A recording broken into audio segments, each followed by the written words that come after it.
12월 15일 주님의 교회 말씀 묵상입니다. 욥기 38장 1절에서 18절 말씀. 그때 여호와께서 폭풍우 가운데에서 욥에게 말씀하여 이르시되 무지한 말로 생각을 어둡게 하는 자가 누구냐? 너는 대장부처럼 허리를 묶고 내가 내게 묻는 것을 대답할지니라. 내가 땅에 기초를 놓을 때에 내가 어디 있었느냐? 내가 깨달아 알았거든 말할지니라. 누가 그것의 도량법을 정하였는지, 누가 그 줄을 그것의 위에 띄었는지 내가 아느냐? 그것의 주추는 무엇 위에 세웠으며 그 모퉁이 돌을 누가 놓았느냐? 그때 새벽별들이 기뻐 노래하며 하나님의 아들들이 다 기뻐 소리를 질렀느니라. 바다가 그 모태에서 터져 나올 때에 문으로 그것을 가둔 자가 누구냐? 그때에 내가 구름으로 그 옷을 만들고 흑암으로 그 강보를 만들고 한계를 정하여 문빗장을 지르고 이르기를 내가 여기까지 오고 더 넘어가지 못하리니 내 높은 파도가 여기서 그칠지니라 하였느라. 내가 너의 날의 아침에게 명령하였느냐? 새벽에게 그 자리를 일러주었느냐? 그것으로 땅끝을 붙잡고 악한 자들을 그 땅에서 떨쳐버린 일이 있었느냐? 땅이 변하여 진흙에 인친 것 같이 되었고 그들은 옷같이 나타나되 악인에게는 그 빛이 차단되고 그들의 높이 든 팔이 꺾이느니라. 내가 바다의 샘에 들어갔었느냐? 깊은 물 밑으로 걸어다녀 보았느냐? 사망의 문이 내게 나타났느냐? 사망의 그늘진 문을 내가 보았느냐? 땅의 너비를 내가 측량할 수 있느냐? 내가 그 모든 것들을 다 알거든 말할지니라.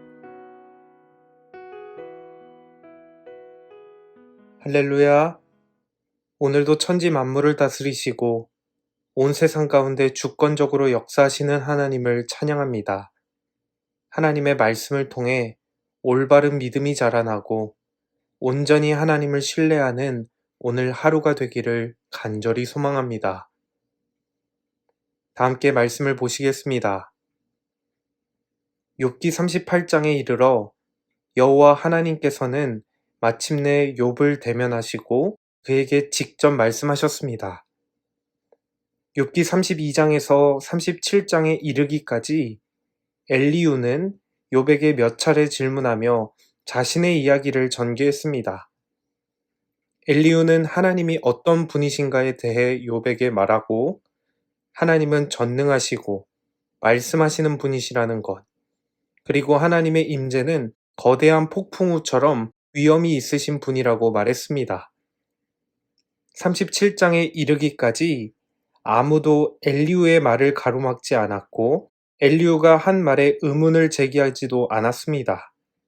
엘리후의 연설을 듣고 난 후 세 친구들은 침묵했고 욥도 입을 열지 않은 것입니다. 그러다가 38장에 이르러 깜짝 놀랄만한 일이 시작됩니다. 38장 1절을 읽겠습니다. 그때 여호와께서 폭풍우 가운데에서 욥에게 말씀하여 이르시되 38장에 이르러 고난 가운데 있던 욥이 가장 열정적으로 바랐고 또 가장 두려워하던 일이 일어났습니다. 바로 하나님께서 폭풍우 가운데 나타나셔서 욥에게 말씀하시기 시작하신 것이죠.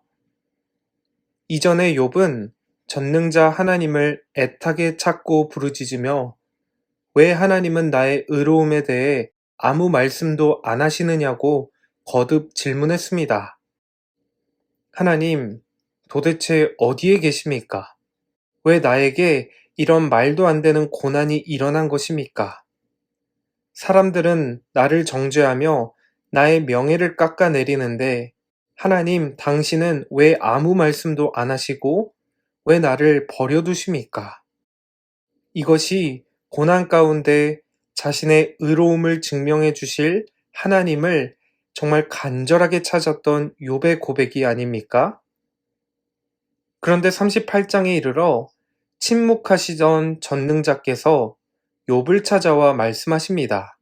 폭풍 우 가운데에서 만나주신 것이죠. 마치 폭풍이 휩쓸고 간 황폐한 땅과 같이 고난 앞에 무너지고 무력하며 무질서한 욥의 삶의 한 가운데로 하나님이 찾아오셔서 말씀하십니다. 2절과 3절 말씀입니다. 무지한 말로 생각을 어둡게 하는 자가 누구냐? 너는 대장부처럼 허리를 묶고 내가 내게 묻는 것을 대답할지니라. 가장 먼저 하나님께서는 무지한 말로 생각을 어둡게 하는 자라며 욥을 꾸짖으십니다. 여기에서 쓰여진 생각이라는 히브리어 단어 엣지아라는 말은 하나님의 계획 또는 하나님의 섭리를 뜻하는 말입니다. 그래서 예전 한글 성경 개역 한글에서는 무지한 말로 이치를 어둡게 하는 자가 누구냐라고 번역했습니다. 하나님은 욥이 왜 지혜 없는 말로 하나님의 이치, 즉 하나님의 계획과 섭리를 대변하느냐고 꾸짖으십니다. 돌이켜보자면 욥은 자신의 하나님을 안다고 주장했지만 실제로는 하나님을 잘 알지 못했습니다. 그렇기에 욥은 인간적인 생각과 인간적인 논리, 지극히 인간적인 인과율의 법칙에 따라 하나님이 나의 의로움을 변호해 주실 것이라고 주장했지요. 그러나 하나님은 그가 온 우주의 창조주이며 모든 만물의 통치자이신 하나님을 제대로 알지 못한다고 꾸짖으시는 것입니다.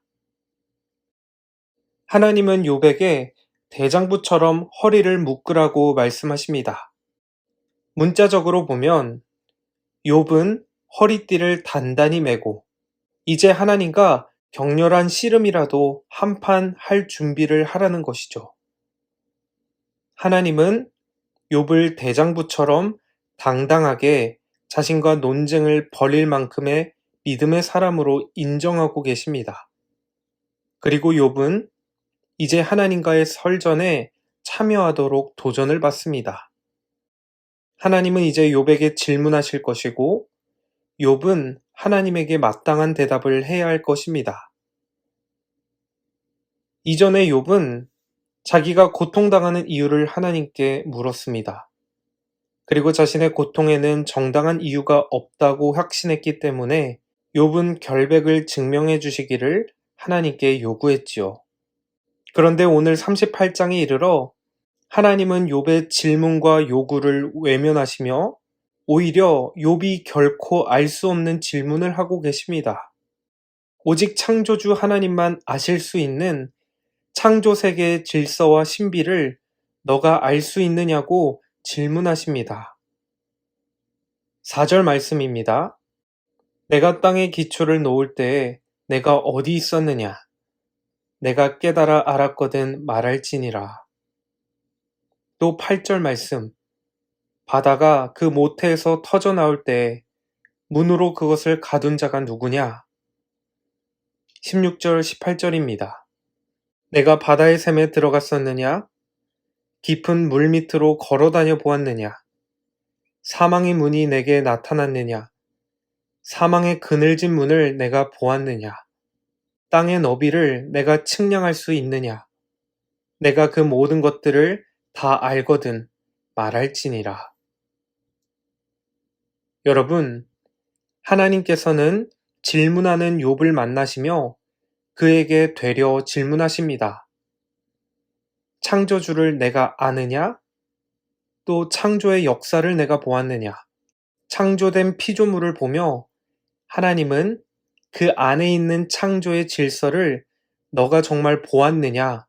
이렇게 질문하십니다. 이때에 욥이 할 수 있는 대답은 그저 아닙니다. 저는 모릅니다. 저는 하지 않았습니다. 당신이 모두 하셨습니다. 라는 인정의 고백뿐입니다. 창조주께는 그 어떠한 원인도 없으며 창조주 하나님께는 그 어떠한 것도 불가능한 것이 없다는 고백을 통해 하나님은 욥의 원초적인 질문에 답하시는 것입니다. 성도님 여러분, 욥을 만나주시는 하나님은 우리의 생각의 지경을 뛰어넘어 존재하시는 창조주 하나님이심을 믿으십니까?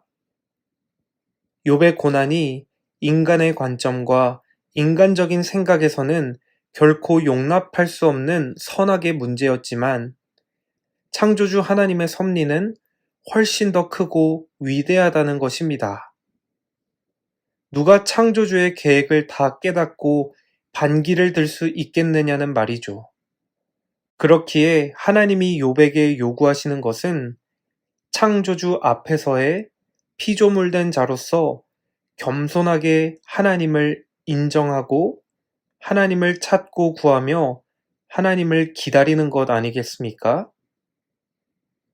오늘 욥기 38장의 말씀을 우리의 삶에도 적용해 보기 원합니다. 우리에게 있어 하나님은 어떠한 분이십니까? 우리는 창조주 하나님을 나의 뜻과 나의 생각에 맞추고 있습니까?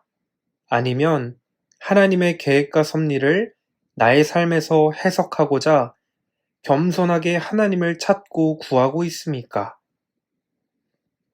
온 세상을 만드시고 오늘도 다스리시는 하나님은 영원히 우리의 찬양과 경배를 받기에 합당하신 분이시지 우리의 생각으로 제한할 수 있는 분이 아니신 줄 믿습니다. 하나님은 오늘도 우리에게 말씀하시죠. 너는 대장부처럼 허리를 묶고 나에게 대답해 보아라. 폭풍우 같은 너의 삶을 인도하고 계신 이는 누구인지, 너를 창조하였고 너의 삶을 가장 잘 아는 주권자가 누구인지 너는 대답해 보아라. 귀한 성도님 여러분, 오늘 하루도 우리에게 질문하시는 이 말씀을 통해 우리 창조주 하나님을 묵상하고 기억하며 겸손히 하나님 앞에 나아가는 저희 모두가 되기를 간절히 소망합니다. 다 함께 기도하시겠습니다. 우리의 삶을 창조하시고 다스리시는 하나님을 찬양합니다. 하나님, 우리의 삶을 오늘도 감찰하여 주시고 우리를 선하신 계획과 뜻 가운데 인도하여 주옵소서. 우리가 믿음의 눈으로 창조주 하나님을 의지하며 바라볼 수 있도록 은혜를 더하여 주옵소서. 예수님의 이름으로 기도드립니다. 아멘. 이 시간 주신 말씀을 붙들고 기도하시겠습니다. 그리고 오늘은 나라와 민족을 위해 함께 기도의 자리로 나아갑니다.